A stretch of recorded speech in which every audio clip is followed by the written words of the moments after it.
20% of the population is responsible for 80% of the crimes. And 20% of your contacts receive 80% of your texts and calls. And 20% of the music is played 80% of the time. There's an underlying driving force behind this, and it's called the Pareto principle. So understanding this Pareto principle can offer insight into the various inequalities we face as individuals and as a society. So to understand it, we should know how it can and can't be applied. But first, the origins. So the Pareto principle is named after Vilfredo Pareto, an Italian engineer and sociologist who observed that 20% of the people in Italy owned 80% of the land. And not only this, but when he looked in his garden, he found that 20% of the pea pods produced roughly 80% of the harvest. So if I were to draw like a graph, the Pareto distribution would look like a water slide. So you would have like 80% of the stuff being produced by almost no, like a really small portion, but then so many of them produce almost nothing. And while the exact values, meaning the 2080, isn't really a defining feature of the Pareto principle, the considerable disproportion is. So that's why the Pareto principle is referred to as the law of the vital few. For example, 22% of the adults in the Dunedin longitudinal study accounted for 66% of the group's welfare benefits. But even though it's not 2080, it's like 2060, it still follows a Pareto distribution.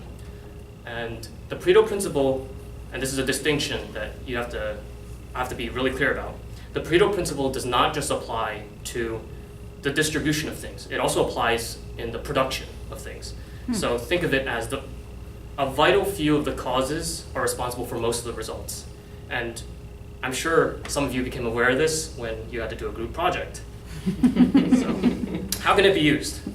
I'll get to that later because it's more important to understand how you shouldn't use the Pareto principle. And so there are 3 common mistakes outlined in the Six Sigma Forum magazine. Six Sigma being a process improvement methodology used by engineers.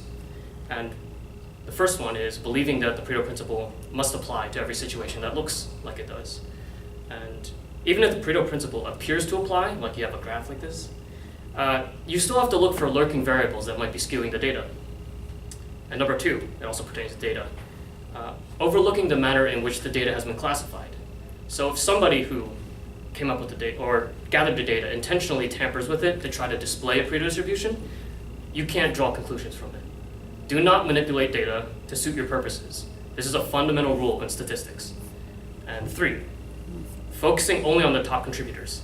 So even if 20% of the employees are responsible for 80% of your company's productivity, you cannot just ignore the 80% of the employees, okay?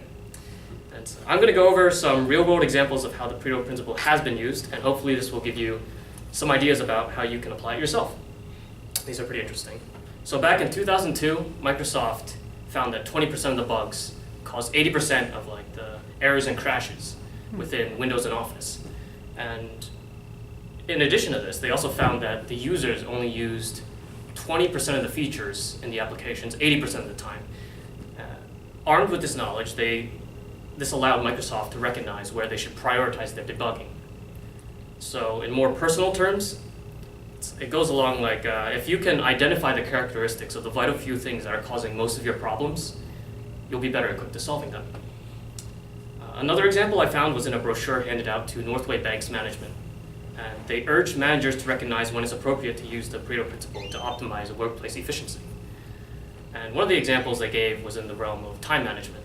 And it went like this, and I don't need to make a different example because it's fairly straightforward how you can apply it yourself.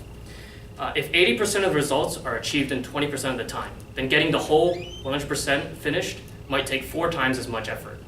So if you're juggling multiple projects at the same time, it might be wise to accomplish 80% of each and then come back later. So, unfortunately, I don't think I have the time to talk about why things relating to production and especially creativity virtually all follow Pareto distribution. So I actually encourage you guys to look at that yourself if you're interested. Just like a small bit, it follows the same behavior that gas molecules do, like the movement of them in a vacuum. So it's not just relating to humans. Okay, regardless, in summary, the Pareto principle is a powerful tool in the hands of somebody who can recognize when to use it. And look into your own lives. Perhaps it follows multiple Pareto distributions.